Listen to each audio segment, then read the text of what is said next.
The more you explain yourself, the less believable you become. Not because you're wrong, but because explanation signals something your words never say out loud. It signals uncertainty. And in human psychology, uncertainty quietly hands power away. Most of us were taught the opposite.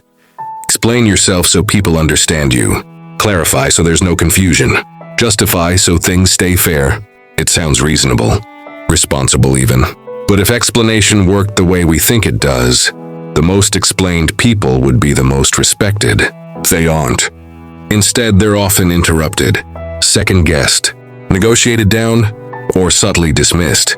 And this happens not because they lack logic, but because explanation changes the psychological balance in the room. This matters because explanation feels harmless, even virtuous, but socially it's rarely neutral. Explanation signals that your position is negotiable. Here's the first uncomfortable truth. People don't hear explanations as clarity. They hear them as availability for debate. The moment you explain, you imply there's something to justify, and justification reframes the interaction. You're no longer stating reality. You're defending it. Think about authority figures. Judges don't explain every ruling emotionally. Leaders don't over-justify decisions mid-crisis. People in strong positions state, then move on. Not because they're cold, but because certainty stabilizes systems. When you explain too much, the brain asks a silent question. If this were solid, why does it need support? That question doesn't always become conscious, but it shapes how seriously you're taken. This is why confident-sounding nonsense often outperforms thoughtful explanation in public settings. It's not about truth. It's about perceived firmness. And explanation softens edges.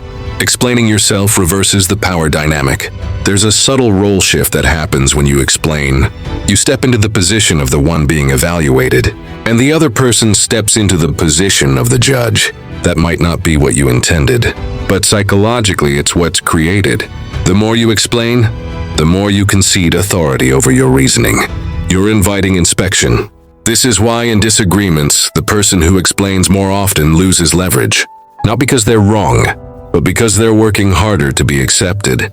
Effort in social psychology is often read as lower status.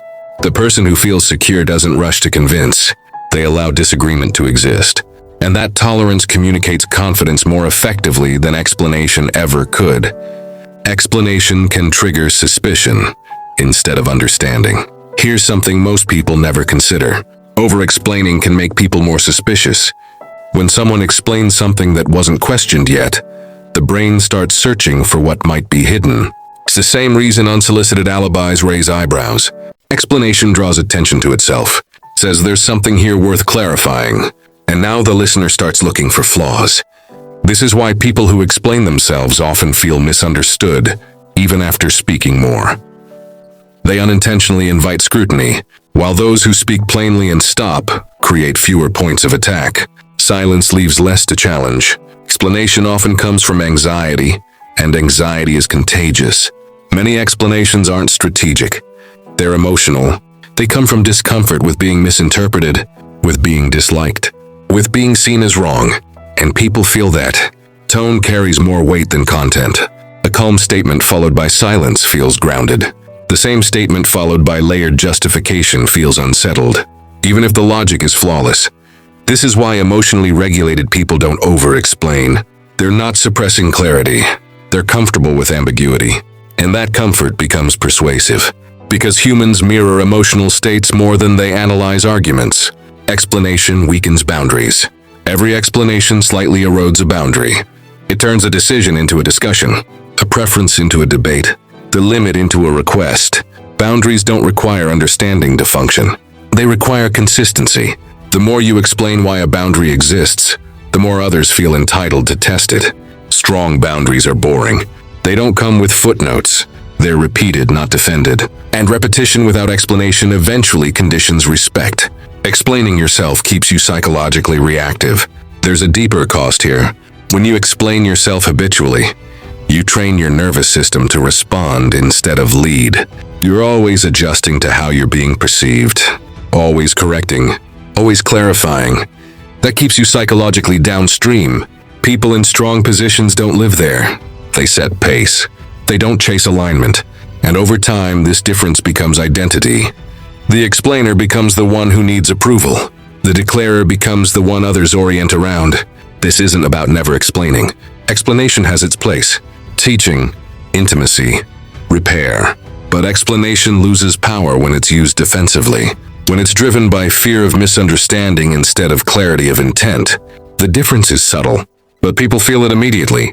So why does explaining yourself weaken your position?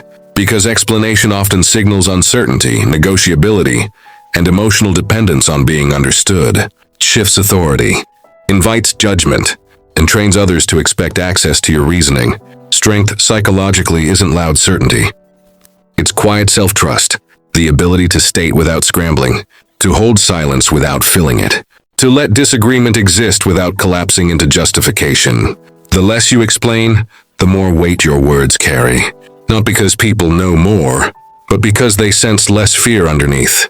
If this made you notice how often you explain without being asked, that awareness alone changes things. This isn't about becoming rigid.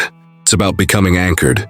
If you're drawn to this kind of psychological observation, the kind that names patterns instead of prescribing behavior, hit subscribe for more. No pressure, just alignment. We'll draw the curtain here. See you in our next video.